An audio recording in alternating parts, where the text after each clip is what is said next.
તો સુરતમાં કાયદાનો ઉલાડિયો કરનારા ભાજપ વોર્ડ પ્રમુખને નથી કોઈ અફસોસ. ભૂલ સ્વીકારવાના બદલે કંઈ ખોટું ન કર્યા હોવાનું પ્રકાશ ખેરનારનું રટણ જોવા મળ્યું. ભાજપના કાર્યકરોની માંગ હતી એટલે જન્મદિવસ ઉજવ્યો હોવાનું તેમનું નિવેદન સામે આવ્યું છે.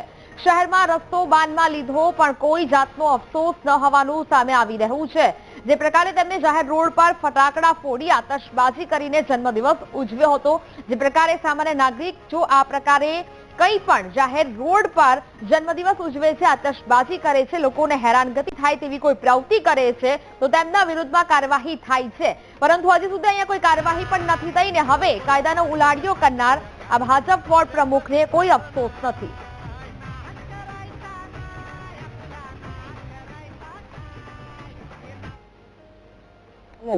પ્રકાશ ખેરનારનો જન્મદિવસ અને જન્મદિવસમાં એક જાહેરમાં ઉજવણી કરવામાં આવતી હોય તે પ્રકારનો સોશિયલ મીડિયામાં વિડીયો વાયરલ થયો છે, જેમાં તેમના સાથી મિત્રો, ભાજપના કેટલાક કાર્યકરો ઉજવણી એ રીતે કરતા હતા કે જાણે તાઇફો લાગતો હોય અને પોલીસ કમિશનરનું જાહેરનામું પણ છે કે જેનો સરેઆમ ભંગ થતો હોય. ત્યારે આપણી સાથે એ જ પ્રકાશ ખેરનાર આપણી સાથે જોડાયા છે, તેઓની સાથે વાત કરીશું.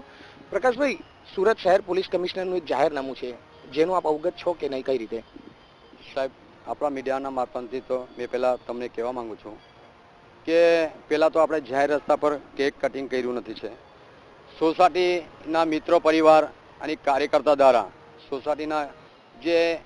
સોસાયટીનું ઘર નાનું હોય તો આપ જાણી શકો છો, તો ગેટ પર સોસાયટીના ગેટ પર કેક કટીને એમને ઉજવણી કરી.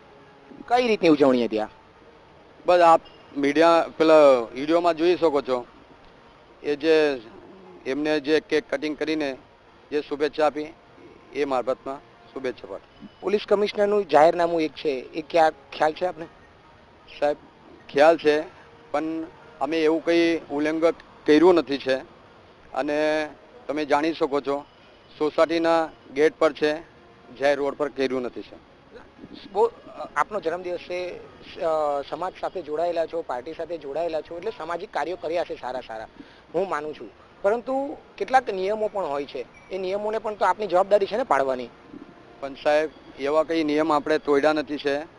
અને તમને જણાવવા માગું છું કે મારા જન્મદિવસ નિમિત્તે અલગ અલગ એન્જોય અલગ અલગ કાર્યકર્તા દ્વારા જે નાના નાના બાળકો છે, જેમને કોઈ માતા પિતા નથી, જે એવા બાળકો નીચે બેસતા હતા, એમને બેન્ચ આપીને એમને બેન્ચ સુપૃત કર્યા એમના મારા જન્મદિવસ નિમિત્ત બનાવીને. હું માનું છું તમે એવા સમાજ એવા પાર્ટી સાથે જોડાયેલા, એવા વ્યક્તિ સાથે જોડાયેલા છો એટલે તમે સમાજ સેવાના કાર્યો કર્યા છે, એવું ના નથી પાડતો. પરંતુ કેટલાક નિયમો પણ હોય છે ને. આ તમે જે ઉજવણી કરો છો, તમે જોઈ રહ્યા છો કે ફટાકડા ફૂટી રહ્યા છે, આતશબાજી થઈ રહી છે, અને જાહેર રોડ પર, ભલે સોસાયટીની બહાર પણ છે તો જાહેર માર્ગ, જાહેર રોડ, એમાં આ રીતે ઉજવણી કેટલી યોગ્ય? સાહેબ, મેં આગળ બી તમને કીધું, અત્યારે બી તમને કહેવા માંગુ છું, જે ફટાકડા ફોડ્યા છે એ બી તમને દેખાય છે કે સોસાયટીના ગેટ પર જ ફટાકડા દેખાય છે. જાહેર માર્ગ તો છે ને? ના ના સાહેબ, જાહેર માર્ગ નથી, સાઈડમાં છે, તમે જોઈ શકો છો, થર્ડ તપાસ કરી શકો છો. સોસાયટીનો ગેટ એ કોઈની પ્રાઇવેટ પ્રોપર્ટી તો નથી ને, એમ તમને કહું છું. સોસાયટીની જે લોકો સોસાયટીની લાગણી હોય, સોસાયટી લોકોને બોલાયો હોય, એમની પરમિશનથી એમના શુભેચ્છાથી જ આવ્યો છું ને. કોઈ પરમિશન હોય આમાં લેવા કરવાની કઈ? ના ના ના, એ શુભેચ્છા માટે શુભેચ્છા આવે. એકચ્યુઅલી તમને કોઈ શુભેચ્છા આપતો હોય ને કોઈ બોલાવતો હોય તો સ્વાભાવિક છે તમારે બી જવું પડે. તો એ તો બંધ બારણે પણ હોઈ શકે છે ને, રૂમમાં હોઈ શકે છે, ઘરમાં હોઈ શકે છે, પાર્ટી પ્લોટમાં હોઈ શકે છે, કે બેન્ક્વેટ હોલમાં હોઈ શકે છે. આ રીતના કરવું, અને એ બી મોડી રાત્રે? ના સાહેબ, તમે ટાઈમ જો, મોડી રાત્રે નથી છે, ટાઈમ એમાં જોઈ શકો છો. અને ગેટ પર છે સોસાયટીના, અને એવું કંઈ આપણે ઉલ્લંઘન ખરાબ થાય એવું કંઈ કાર્ય કર્યું નથી છે. જેને લઈને આ જે રીતે વિડીયો વાયરલ થયો છે, કોઈ રીતે આપને ગિલ્ટી કે કઈ રીતે આ પ્રકારે જો કાર્ય હોય, ખોટું હોય, તો કઈ રીતે આપ જોઈ રહ્યા છો ને?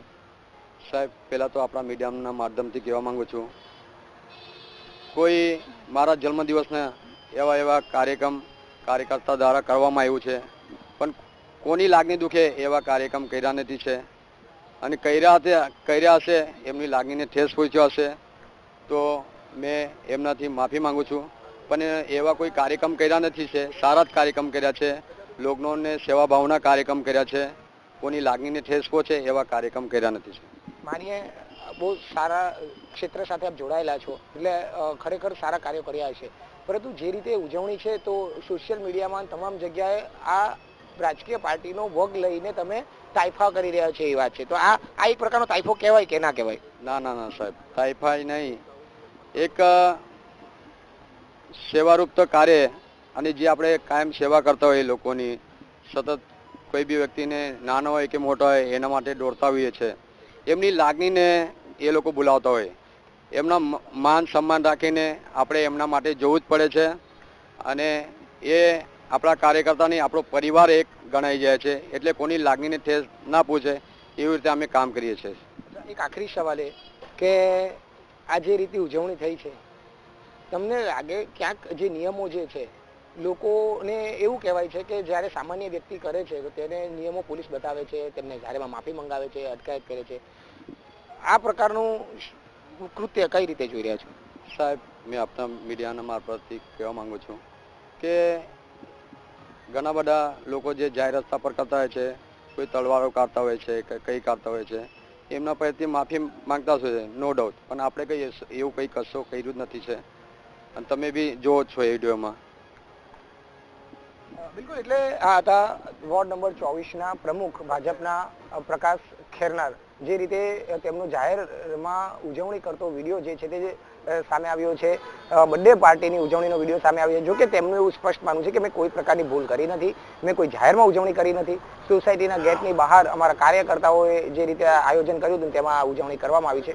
છતાં જે આગળ જોવાય છે કે ભાજપમાં કઈ રીતે આનું જોવામાં આવે છે, સાથે પોલીસ હવે આને કઈ રીતે જોઈ રહી છે.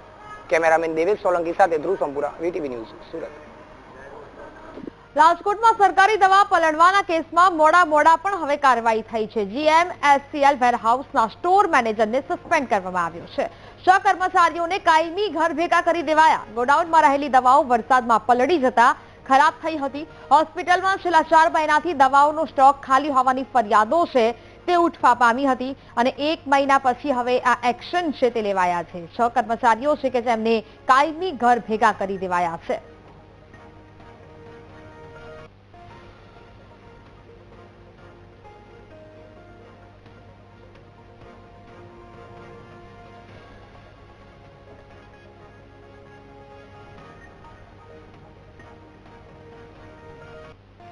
સુરતમાં મફત અનાજની લાલચ આપીને છેતરપિંડી કરતા નરાધમો સકંજામાં આવ્યા છે. લિંબાયતમાં આરોપીએ 2 વૃદ્ધા પાસેથી દાગીના પડાવ્યા હતા. પોલીસે મુદ્દામાલ સાથે 4 આરોપીને પકડી પાડ્યા છે. ભીડમાં મંગળસૂત્ર ચોરાઈ જવાની વાત કરીને પર્સ લઈને ફરાર થઈ ગયા હતા. પોલીસે અર્જુન બાવરી, ભગવાન બાવરી, મનોજ શંકર બાવરીની ધરપકડ કરી છે. ભીમા બાવરી નામના આરોપીને પકડીને પોલીસે હાલ સમગ્ર મામલે વધુ તપાસ હાથ ધરી છે. ભીમાભાઈ શાંતિલાલ રાઠોડ, જે કુબેરનગર અમદાવાદના રહેવાસી છે. એમના વિરુદ્ધમાં અમરેવાડીમાં, સુરતમાં અને કૃષ્ણનગરમાં આશપતાઈ ચીટિંગનું અને લૂંટની ફરિયાદ દાખલ થયેલી છે. જે આરોપી નંબર 2 છે, જેઓ અર્જુન ઉર્ફે અજય શાંતિલાલ રાઠોડ બાવરી, જેઓ નહેરુનગરના છાપરા પાસે રહે છે કુબેરનગરમાં, એમના વિરુદ્ધમાં પણ 4 ગુનાઓ દાખલ થયેલા છે.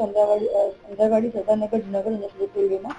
અને જે ત્રીજા અને ચોથા આરોપી છે એમના વિરુદ્ધમાં પણ અમદાવાદમાં સોલા હાઈકોર્ટ પોલીસ સ્ટેશનમાં, સુરત એ ઉપરાંત બરોડામાં છાણીમાં, અમરાઈવાડી અને અમદાવાદમાં સુરત અમરાઈવાડીમાં અને સુરત રેલવેમાં પણ અલગ અલગ ગુનાઓ દાખલ થયેલા છે. કપાસ ખરીદીમાં થતી છેતરપિંડીને લઈને બોટાદ એપીએમસીમાં ખેડૂતોએ વિરોધ કર્યો. એપીએમસીમાં મોટી સંખ્યામાં ખેડૂતો ઉમટી પડ્યા. ખેડૂતોએ ભજન કીર્તન કરીને વિરોધ નોંધાવ્યો. વિરોધ કરી રહેલા ખેડૂતો અને પોલીસ વચ્ચે ઉગ્ર બોલાચાલી પણ થઈ. વેપારીઓ ખેડૂતોને કપાસમાં વાંધા ઉભા કરી ઓછો ભાવ આપતા હોવાનો આક્ષેપ કરાયો છે. ઓછા ભાવે કપાસ ખરીદ્યા પછી જીનિંગમાં મૂકવા જાય ત્યારે કપાસમાં વાંધા ઉભા કરાય છે. જીનિંગમાં વાંધા ઉભા કરીને કપાસના ભાવ ઘટાડતો હોવાનો દાવો ખેડૂતો કરી રહ્યા છે.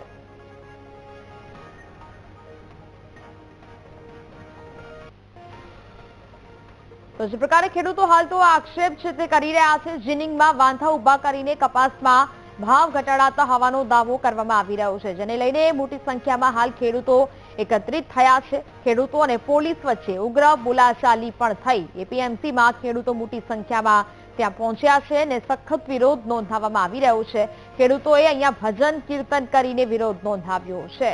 કપાસ ખરીદીમાં થતી છેતરપિંડીનો વિરોધ થઈ રહ્યો છે અને આ દરમિયાન વિરોધ કરી રહેલા ખેડૂતો અને પોલીસ વચ્ચે ઉગ્ર બોલાચાલી પણ થઈ હતી. વેપારીઓ કપાસમાં વાંધા ઉભા કરીને ઓછો ભાવ આપતા હોવાના આક્ષેપ કરવામાં આવી રહ્યા છે.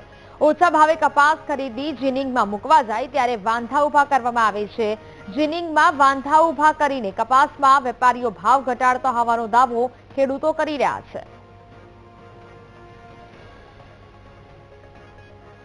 સુરેન્દ્રનગરમાં રસ્તાની બિસ્માર હાલતને પગલે કોંગ્રેસે વિરોધ કર્યો છે. સર્કિટ હાઉસ પાસે નવા બનેલા રોડ પર થોડા જ દિવસમાં ખાડા પડી ગયા. 55 કરોડના ખર્ચે સમારકામ કરાયેલા રસ્તા પર ખાડાનું સામ્રાજ્ય જોવા મળ્યું. કોંગ્રેસે રસ્તા પર બેસીને હવન કરીને વિરોધ નોંધાવ્યો. વિરોધ કરીને રસ્તા તાત્કાલિક રિપેર કરવાની કોંગ્રેસે માંગ કરી છે.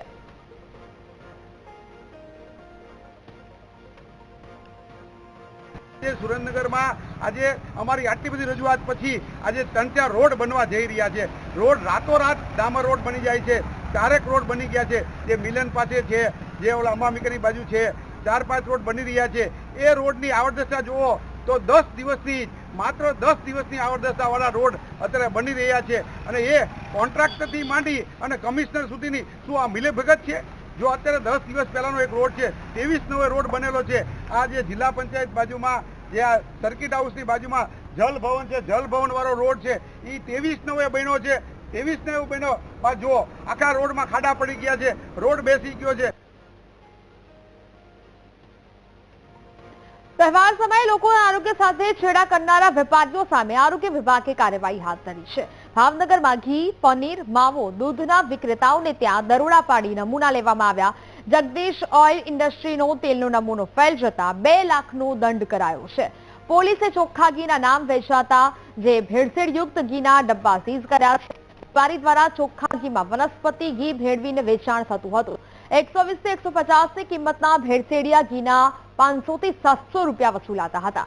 શહેરની વિવિધ હોસ્ટેલમાં પણ આરોગ્ય વિભાગે તપાસ હાથ ધરી કાર્યવાહી શરૂ કરી છે.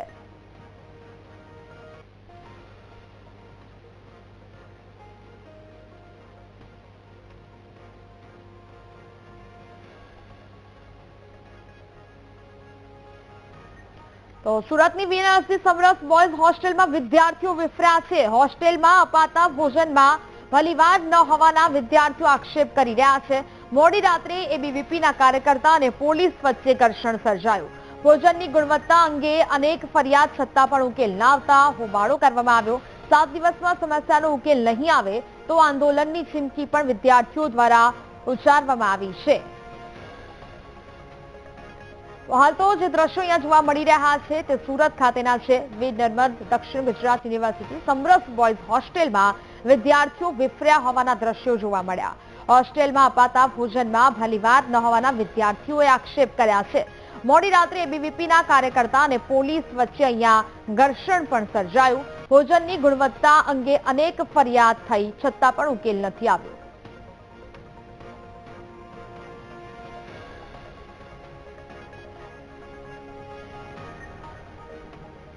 સુરતના ઉંધરામાં મામો ભાણેજનો હત્યારો બન્યો છે. ભાટીના અમનનગરમાં મામા ભાણેજ વચ્ચે કોઈ બાબતને લઈને ઝઘડો થયો હતો. મામા મોહમ્મદ ઇતિકારે અમીર આલમ નામના ભાણેજ પર હુમલો કર્યો. નરાધમ મામાએ ભાણેજના મૃતદેહના ટુકડા કરીને ખાડીમાં ફેંકી દીધા. અમીર આલમ ઘરે આવતા પરિવારજનોએ ફરિયાદ નોંધાવી. પોલીસે શંકાને આધારે મામાની પૂછપરછ કરતા સમગ્ર હકીકત બહાર આવી હતી. સંવાદદાતા ધ્રુવ ફોન લાઈન પર જોડાયા છે. ધ્રુવ, સુરતમાંથી આ કિસ્સો સામે આવ્યો છે કે જ્યાં મામાએ ભાણેજની હત્યા કરી હોય, શું વિગત? બિલકુલ ખૂબ જ ચોંકાવનારી ઘટના જે છે તે સુરતમાંથી સામે આવી છે. સુરતના ઉધના વિસ્તારમાંથી આ એક ઘટના સામે આવી છે જેમાં મામાએ ભાણેજની હત્યા કરી દીધી છે. ધંધાની અદાવતમાં ધંધાની સાથે કામ કરી રહ્યા હતા અને એમાં જ ક્યાંક મંદુક થતા મામાએ જે છે તે ભાણેજની હત્યા કરી દીધી છે. માથામાં હથોડી મારીને હત્યા કરી દીધી અને ત્યારબાદ જે તેના શરીરના જે છે તે 7 અલગ અલગ ટુકડા કરીને થેલામાં ભરીને તેને ભાટેનાની ખાડીમાં જે છે તે નાખી દેવામાં આવ્યા છે. 4 દિવસ સુધી તો જયારે ભાણેજ ન મળી આવ્યો ત્યારે તેના પરિવારજનોએ ઉધના પોલીસ મથકમાં ફરિયાદ નોંધાવી અને પોલીસને મામા ઉપર જે શંકા જતા તેની ઉલટ તપાસ કરી ત્યારે આખો ભાંડો ફૂટ્યો હતો. જેમાં મામા જે છે તે ભાણેજની હત્યા કરી તેના શરીરના ટુકડા લઈને થેલીમાં ભરીને જતા સીસીટીવીમાં પણ કેદ થયા છે. અને આ સમગ્ર મામલે હાલ ઉધના પોલીસ જે છે તે ઝીણવટભરી તપાસ કરી છે અને મામાની પણ જે છે તે હાલ અટકાયત કરી છે અને વધુ તપાસ હાથ ધરી છે. અને બીજી તરફ જે ખાડીમાં જે ટુકડા ફેંક્યા હતા ત્યાં પોલીસ દ્વારા સર્ચ કરીને શોધવાની કામગીરી ચાલી રહી છે. જી બિલકુલ ધ્રુવ, જાણકારી બદલ આભાર.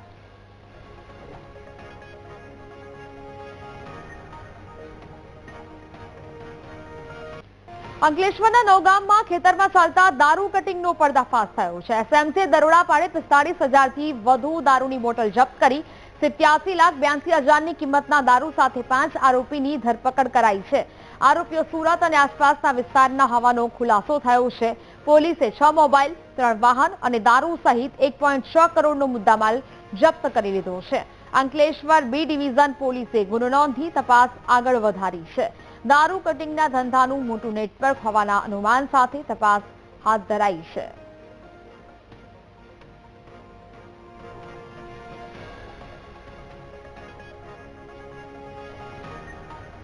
તો ખેતરમાં ચાલતા આ દારૂ કટિંગનો પર્દાફાશ અંકલેશ્વરના નવગામમાંથી થયો છે. એસએમસીએ દરોડા પાડ્યા હતા અને જ્યાંથી 45,000 થી વધુ દારૂની બોટલ જપ્ત કરી લેવામાં આવી છે. હાલ તો આ સમગ્ર મામલે કાર્યવાહી શરૂ થઈ છે. 87,82,000ની કિંમતના દારૂ સાથે 5 જેટલા આરોપીની ધરપકડ પણ કરી લેવાઈ છે. આરોપીઓ સુરત અને આસપાસના વિસ્તારના હોવાનો ખુલાસો થયો છે. પોલીસે હાલ તો સમગ્ર મામલે કાર્યવાહી કરી. પોલીસે 6 મોબાઈલ, 3 વાહન અને દારૂ સહિત 1.6 કરોડનો મુદ્દામાલ જપ્ત કર્યો છે. અંકલેશ્વર બી ડિવિઝન પોલીસે ગુનો નોંધી તપાસ આગળ વધારી છે.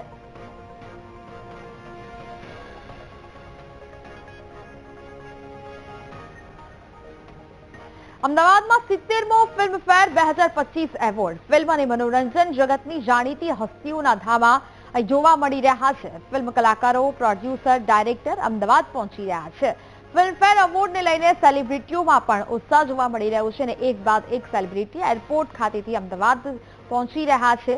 183 સિટી બસને હાલ તો ડ્રાઇવર્ઝન આપવામાં આવ્યું છે. જે પ્રકારે બોલિવૂડના મોટા ચહેરાઓ, મોટી હસ્તીઓ અમદાવાદમાં આવી છે અને તેને લઈને હાલ અનેક રૂટો પર ડાયવર્ઝન આપવામાં આવ્યું છે.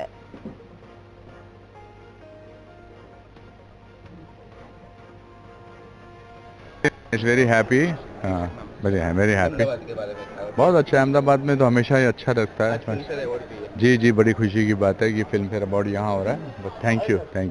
ગુજરાતી માટે એટલે ગુજરાતના લોકો માટે ફિલ્મફેર આ બીજી વખત ગુજરાતના આંગણે આવ્યો છે તો એ ખૂબ જ ગર્વની વાત છે. ગુજરાત સરકાર માટે, ગુજરાત ટુરિઝમ માટે આ ખૂબ જ મહત્વનું પગલું છે કે એમણે ફિલ્મફેરને આટલા મોટા સ્કેલ ઉપર અહીંયા આવકાર્યું છે. અને બોલિવૂડ છે ને હંમેશાથી ગુજરાતનું અને ગુજરાતીઓનું ફેન રહ્યું છે. તો આઈ થિંક ગુજરાતીઓને ખૂબ જ મજા પડશે. ગુજરાતમાં બીજી વખત આ ઇવેન્ટ થવા જઈ રહી છે તો મને લાગે છે કે ગયા વખતે જે થઈ હતી એના કરતાં પણ મોટા સ્કેલ ઉપર આ વખતે થશે. નોમિનેટેડ છું, થેન્ક યુ. હું ઘરે આવી છું and as you are the award. Gujarat ઘાટ છે, કચ્છથી છું. કેવું લાગે છે? બહુ સરસ લાગે છે. તો હાલ તો આ સમગ્ર આયોજન છે તે અમદાવાદ ખાતે આ વખતે થયું છે અને તેને જ કારણે મોટી બોલિવૂડ હસ્તીઓ અમદાવાદમાં આવી છે. ફિલ્મફેર એવોર્ડને લઈને સેલિબ્રિટીમાં પણ ઉત્સાહ જોવા મળી રહ્યો છે. Welcome back. તો સુરતમાં લુખ્ખા તત્વોને કાયદાનો ડર ન હોય તેવી સ્થિતિ જોવા મળી. લિંબાયતમાં કુખ્યાત યુસુફ ગેંગમાં આતંકમાં વધારો થયો છે. ફાઇનાન્સનો હપ્તો ન આપતા યુસુફ ગેંગે યુવકને માર્યો હોવાનું સામે આવ્યું. ગોવિંદનગરમાં યુવકને મારતા શખ્સો સીસીટીવીમાં કેદ થયા છે. યુસુફ ગેંગના આરોપીઓ સામે અગાઉ પણ ગુસ્તી ટોકના ગુના નોંધાઈ ચૂક્યા છે. સંવાદદાતા ધ્રુવ ઓનલાઈન પર જોડાયા છે. ધ્રુવ, સુરતમાં ફરી લુખ્ખા તત્વોનો આતંક જોવા મળી રહ્યો છે, શું વિગત? બિલકુલ, સુરતના લિંબાયત વિસ્તારમાં આવેલા ગોવિંદનગરમાં ફરી એક વખત યુસુફ ગેંગનો આતંક જોવા મળી રહ્યો છે. આ યુસુફ ગેંગ જે લુખ્ખા તત્વોની ગેંગ છે તેને ફરી એક વખત જે છે તે આતંક મચાવ્યો છે. ફાઇનાન્સનો હપ્તો નહીં આપનાર યુવકને ઢોર મારવામાં આવ્યો છે. એટલું જ નહીં, તેની પર જીવલેણ હુમલો પણ કરવામાં આવ્યો છે. ચપ્પુ વડે તેની પર હુમલો કરવામાં આવ્યો અને આ જે યુસુફ ગેંગ છે તેના 5 થી 6 જેટલા સાગરીતો મળીને યુવકને બેરહેમી માર મારતો હોવાના પણ સીસીટીવી સામે આવ્યા છે. આ યુસુફ ગેંગ છે તેના આરોપીઓ જે છે તે અગાઉ ગુસ્તી ટોકમાં હેઠળ પણ તેની પર ગુનો નોંધાયો છે અને ફરી વખત આ જ ગેંગનો આ જ વિસ્તારમાં આતંક સામે આવતા પોલીસની કામગીરી સામે અનેક સવાલ ઉભા થયા છે. જી બિલકુલ ધ્રુવ, જાણકારી બદલ આભાર.